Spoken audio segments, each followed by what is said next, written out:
तर सेकंड क्वेश्चनमध्ये आपण बघतोय, दी क्वेश्चन बरोबर रीड करा की a motor boat starts from rest. हे महत्त्वाचं आहे. सुरुवात करताना ते कुठे होती? रेस्टमध्ये. रेस्टमध्ये असलं म्हणजे काय होते? जी गोष्ट आपल्याला माहिती आधी लिहून घ्या.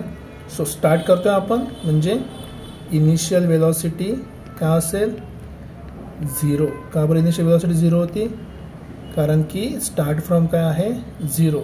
इथे लिहितो मी, सिन्स इट स्टार्ट्स फ्रॉम रेस्टपासून आहे म्हणून इनिशियल वेलॉसिटी काय असणार आहे?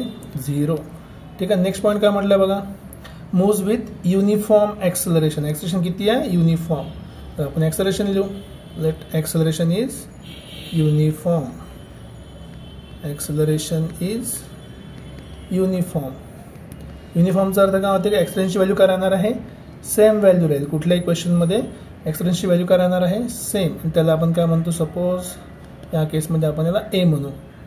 नेक्स्ट काय म्हणते की इफ इट अटेन्स म्हणजे पोहोचली कायची velocity? 15 metre per second in 5 second.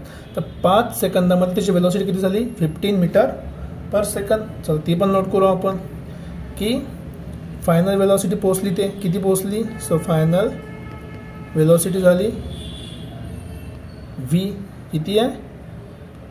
15 metre per second. पण त्याला पोहोचायला किती वेळ लागला? ठीक आहे, तेवढा पोहोचायला किती वेळ लागला आणि टाइम टेकन किती आहे? Time taken equals to time taken is T.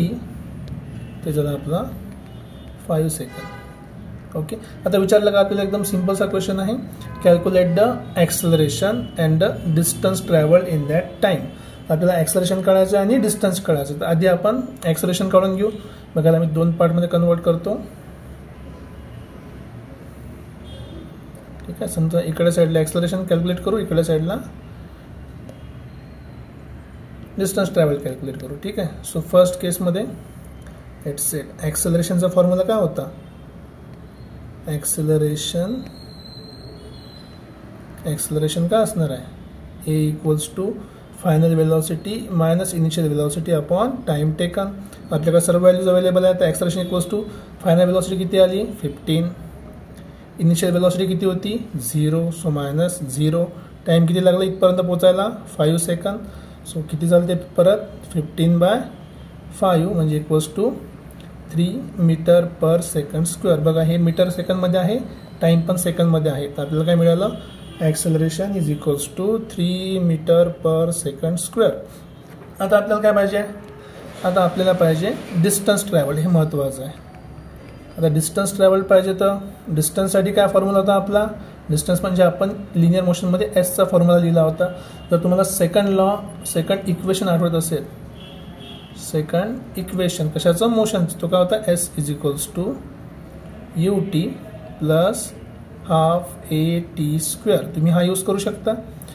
बघा फॉर्म्युल्यामध्ये आपल्याकडे सगळे व्हॅल्यूज आहेत. तर एस इक्वल्स टू किती झालं? यू किती आहे? 0. टाइम असू द्या 5 प्लस हाफ. ए किती काढला आपण? ए निघाला आपला 3 मीटर पर सेकंड आणि टाइम किती आहे? 5. So 5चा square. 0ने कशाने मल्टिप्लाय केलं तर आन्सर काय होते? 0 होते. तर आपल्याला बाकी काय आलं? एस इज इक्वल्स टू 3 × 5चा स्क्वेअर किती होते? 25 अपॉन डिवायडेड बाय 2. आता सिम्प्लिफाय करा. 25 × 3 75 डिवाइड बाय 2 हे झालं 37.5 मीटर. मीटरमध्ये का बरं लिहिलं? रिझन सिम्पल आहे, कारण की वेलॉसिटी कशामध्ये दिली आहे? मीटर पर सेकंडमध्ये. सो देअरफॉर डिस्टन्स ट्रॅव्हल्ड किती झालं आहे? Is equals to 37.5 metre. ठीक आहे. आता याला आपण आणखी एका मेथडने सॉल्व्ह करू शकतो. आपल्याकडे आणखी एक फॉर्म्युला डिस्टन्स आणि वेलॉसिटीचा जर आठवत असेल तर की आपल्याकडे आणखी एक थर्ड इक्वेशन आहे. कशाचं? मोशनचं. हे फर्स्ट इक्वेशनने सॉल्व्ह केलं आपण. हे थर्ड इक्वेशन काय होतं? v² minus u² is equals to 2as.